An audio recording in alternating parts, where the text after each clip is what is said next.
नमस्कार, मनोदय श्रेया क्लासेस में आपका स्वागत है। आज हम पढ़ेंगे सामाजिक अध्ययन के शिक्षण के जो महत्व है तथा इसका जो उद्देश्य है उसको हम देखेंगे कि इस सामाजिक अध्ययन को हम क्यों पढ़ते हैं, बच्चों को हम क्यों पढ़ाते हैं, ताकि इनमें कौन कौन सा विकास हो, कौन कौन से सब्जेक्ट के बारे में जब हम इतना नॉलेज देते हैं तो उनके महत्व के लिए कौन कौन सी चीज़ें इसमें काम में आती हैं। इसमें से क्वेश्चन आपके आता है ना, ये सबसे पहले इम्पोर्टेंट बात ये ध्यान में है, आपको पता होना चाहिए कि कौन से सब्जेक्ट जो रेट का जो आपका सिलेबस है एसएसटी के अंतर्गत, इसमें एक क्वेश्चन पूछा जाता है कि निम्नलिखित में से सम्मिलित है। तो आपने अगर ये पूरा सिलेबस आपका है उसमें आपको पता लग गया ये टॉपिक है तो वो सभी टॉपिक में से एक क्वेश्चन इसमें आता है, तो पता लगेगा आपको। देखो कैसे आता है, इसमें ये महत्व से ही आपको पता लगेगा।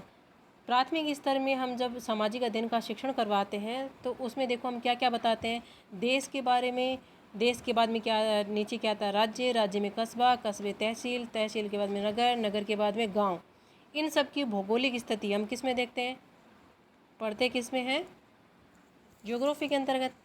तो ये सभी किस में आ गई, ज्योग्राफी के अंतर्गत हमें क्या नॉलेज हुई, बच्चे को हमने क्या बताया, देश के बारे में बताया, राज्य का कस्बे तहसील नगर गांव सब की भौगोलिक स्थिति के बारे में बता दिया। उसको सामाजिक परिचयात्मक जानकारी हमने दे दी, समाज से जुड़ी हुई जितनी भी जानकारी थी इसमें हमने आपके टॉपिक दे रखा है।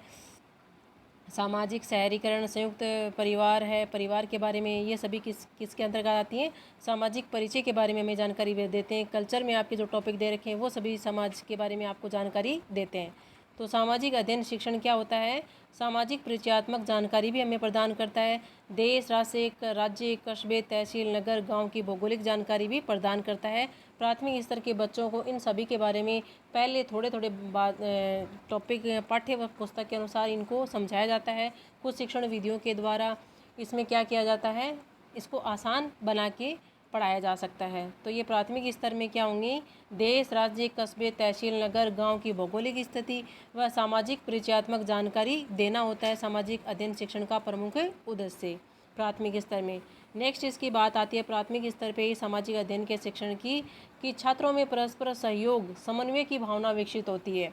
जो आपकी सामूहिक विधि जो विधियां बताई हैं उसमें विधियां ऐसी हैं जो समूह में चर्चा करके, परिचर्चा विधि है, वो सभी क्या करती हैं, आपस में बच्चों में सहयोग की भावना विकसित करेंगी ताकि आगे जाके एक भविष्य, एक महान भारत का निर्माण हो सके।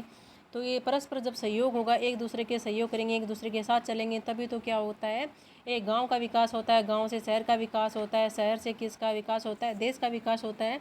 तो ये सभी क्या कड़ियाँ एक दूसरे से जुड़ी हुई थी। प्रत्येक पर्सन अगर भारत में रह रहा है वो सभी का कुछ न कुछ योगदान जरूर होता है। तो छात्रों में परस्पर सहयोग की भावना अगर शुरू से ही डेवलप हो जाएगी इस अध्ययन की वजह से, तो वो क्या करेगा, एक अच्छे भारत का निर्माण करेगा। तो छात्रों में परस्पर सहयोग समन्वय की भावना विकसित होती है, वो भारत का ही नहीं खुद का भी तो अच्छी तरह से निर्माण कर पाएगा।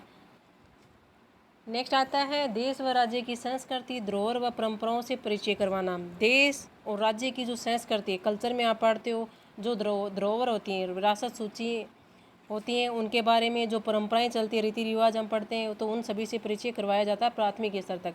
तो जितना भी आपके प्राथमिक स्तर का सिलेबस है वो सभी इसमें आता है, पूछा जाएगा। इसमें आपको ध्यान में रखना है प्राथमिक स्तर में सामाजिक अध्ययन का क्या महत्व होता है। ये देश, राज्य, कस्बे तहसील नगर गाँव की भौगोलिक व सामाजिक परिचयात्मक जानकारी देता है, छात्रों में परस्पर सहयोग व समन्वय की भावना विकसित करता है, देश व राज्य की संस्कृति, धरोहर व परंपराओं से परिचय करवाता है।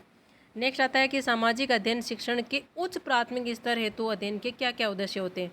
वो सभी क्या थी, धरोहर आ गई जिसमें परंपराएं आ गई, देश व राज्य की संस्कृति आ गई, वो कहाँ तक थी, प्राथमिक स्तर तक थी। अब उच्च प्राथमिक स्तर में देखो कौन कौन से टॉपिक आते हैं, हम पढ़ते हैं भारतीय स्वतंत्रता के बारे में।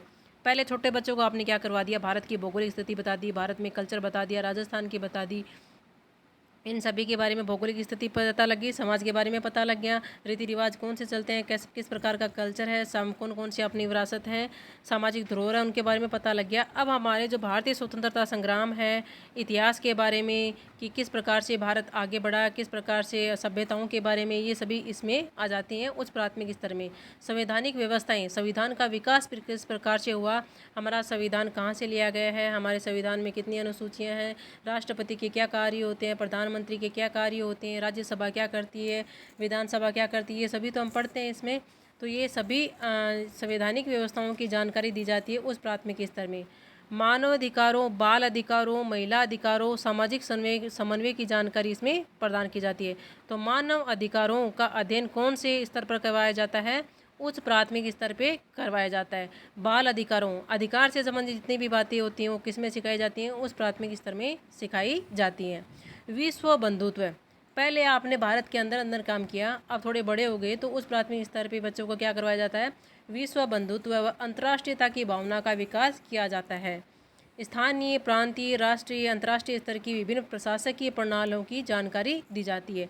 तो इसमें आपके पंचायत दे रखी हैं, प्रांतीय शासन दे रखा है, राष्ट्रीय अंतर्राष्ट्रीय स्तर की जो विभिन्न प्रकार की जो प्रशासकीय प्रणाली है यानी विदेश नीतियाँ हैं वो सभी इसमें दी गई हैं। तो आपके टॉपिक जो शब्द सिलेबस के टॉपिक है वो इसके अंतर्गत आएंगे और इसमें से एक क्वेश्चन आएगा, इसको आपको पूरा याद रखना है। मैंने जो लिखा है वैसा का वैसा आप इसको एज इट इज़ याद कर लेना, आपका क्वेश्चन सही हो जाएगा। Okay, thank you for watching my video.